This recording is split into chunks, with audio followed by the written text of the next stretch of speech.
Hi friends, welcome to my channel. ಇವತ್ತು ನಾನು ಈ ಮಳೆಯಲ್ಲಿ ಎಷ್ಟೊಂದು ಅಡಿಕೆ ಬೆಳೆಗಾರರಿಗೆ ಎಷ್ಟು ಪ್ರಾಬ್ಲಮ್ ಆಗ್ತಾ ಇದೆ ಅಂತ ನಿಮಗೆ ತೋರಿಸ್ತೀನಿ. ಇದು ನಮ್ಮನೆ ತೋಟ, ಎಷ್ಟು ಪ್ರಾಬ್ಲಮ್ ಆಗಿದೆ, ಏನೇನು ಅನಾಹುತ ಆಗಿದೆ ಅಂತ ತೋರಿಸ್ತೀನಿ. ಇದು ನಮ್ಮನೆ ತೋಟದ ಒಂದೇ ಅಲ್ಲ, ಆಲ್ಮೋಸ್ಟ್ ಎಲ್ಲ ಅಡಿಕೆ ಬೆಳೆಗಾರರ ಪ್ರಾಬ್ಲಮ್ ಇದು ಈ ಮಳೆಗಾಲದಲ್ಲಿ. ಈ ವರ್ಷ ಅಂತೂ ಮತ್ತು ಜಾಸ್ತಿನೇ ಆಗಿದೆ.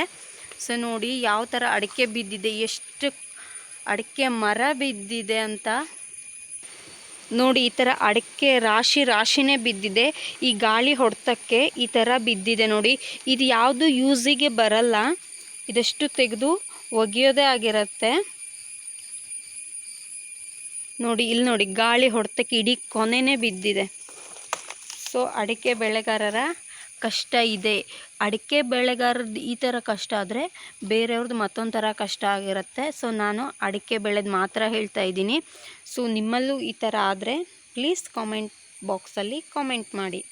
ನೋಡಿ ಇಷ್ಟೇ ಅಲ್ಲ, ನೋಡಿ ಬಾಳೆ ಮರ ಯಾವ ಥರ ಬಿದ್ದಿದೆ ಅಂತ, ಇಷ್ಟು ಚೆನ್ನಾಗಿರೋ ಬಾಳೆ ಗಿಡ ಯಾವ ಥರ ಬಿದ್ದಿದೆ ಅಂತ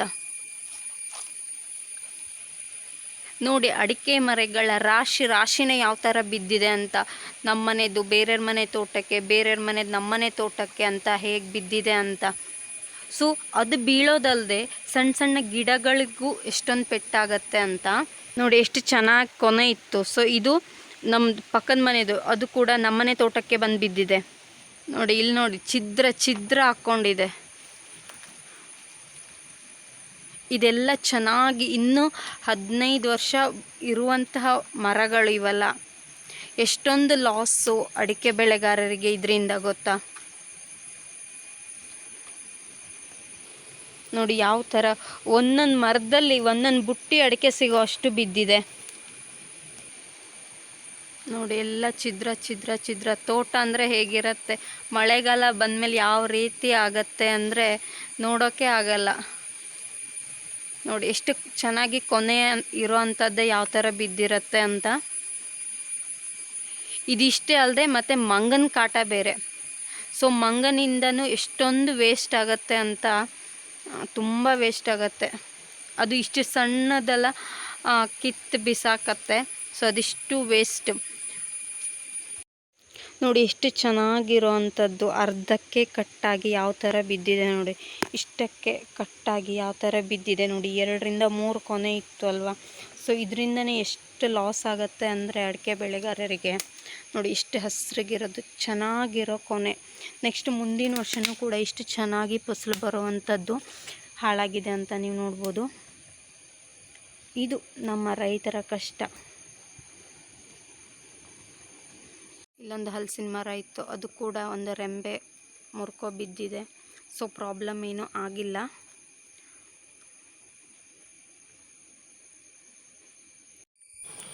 ನೋಡಿ ಇದೆಲ್ಲ ಮಂಗ ಸೀಬ್ ಹಾಕಿರೋ ಅಂಥದ್ದು ನೋಡಿ. ಎಷ್ಟು ಸಣ್ಣ ಸಣ್ಣ ಅಡಿಕೆಯನ್ನು ಎಷ್ಟು ಸೀಬ್ ಹಾಕಿದೆ ಅಂತ.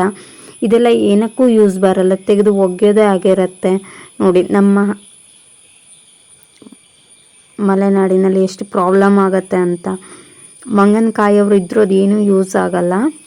ಸೊ ಅವರು ಒಂದು ಕಡೆ ಹೋದರೆ ಇವರು ಒಂದು ಕಡೆ ಬರುತ್ತಾರೆ. ಸೊ ಎಷ್ಟು ಕಷ್ಟ ನೋಡಿ. ರೈತರಿಗೆ 50% ಈ ಥರನೇ ಹೋಗುತ್ತೆ. ಮಳೆಗಾಲದಲ್ಲಿ ಹೋಗಿ ಮತ್ತು ಈ ಥರ ಮಂಗ ಸೀಬ್ ಹಾಕಿರೋದು ಒಂದು ತೋಟದಲ್ಲಿ ಒಂದು 50% ಇದೇ ಥರ ವೇಸ್ಟ್ ಆಗೇ ಹೋಗುತ್ತೆ ನೋಡಿ. ಎಷ್ಟೊಂದು ಇದೆ ಅಂತ. ಇದಿಷ್ಟು ತೆಗೆದು ಒಗೆಯೋದೆ. ಇದರಲ್ಲಿ ಸುಮಾರು ಒಂದು ದೊಡ್ಡ ಆದರೆ ಒಂದು 10 kg ಅಡಿಕೆ ಬರುತ್ತೆ. ಇದಿಷ್ಟು ವೇಸ್ಟ್. ಇದು ನಾನು ಒಂದಿನ ಆಗಿರೋದನ್ನು ನಾನು ಹೇಳ್ತಾ ಇರೋದು. ಆಲ್ಮೋಸ್ಟ್ ವಾರದಲ್ಲಿ ಒಂದು 2 ದಿನ ಇದೇ ಥರನೇ ಆಗ್ತಾ ಇರುತ್ತೆ ನೋಡಿ. ಇಷ್ಟೊಂದು ಅಡಿಕೆ ಬಿದ್ದಿದೆ. ಇದು ಜಸ್ಟ್ ಒನ್ ಡೇದು. ಸೊ ನೋಡಿ ಇದರಲ್ಲಿ ಇದೆಲ್ಲ ಬರೋದೇ ಇಲ್ಲ, ತೆಗೆದು ಒಗೆಯೋ ಅಂಥದ್ದು.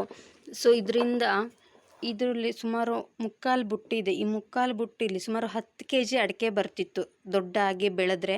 ನೋಡಿ ಇವಾಗ ಅರ್ಧ kg ಅಡಿಕೆನೂ ಬರಲ್ಲ ಮತ್ತು ವೇಸ್ಟ್ ಆಗತ್ತೆ ನೋಡಿ. ಇದೇ ರೈತರ ಕಷ್ಟ, ಅಡಿಕೆ ಬೆಳೆಗಾರರ ಕಷ್ಟ ಆಗಿದೆ ನೋಡಿ. ಮರ ನೋಡ್ರಿ, ಮರ ಬಿದ್ದಿರತ್ತೆ, ಗಾಳಿ ಹೊಡೆತಕ್ಕೆ ಈ ಥರ ಅಡಿಕೆ ಬೀಳತ್ತೆ. ಎಷ್ಟು ಕಷ್ಟ ನೋಡಿ.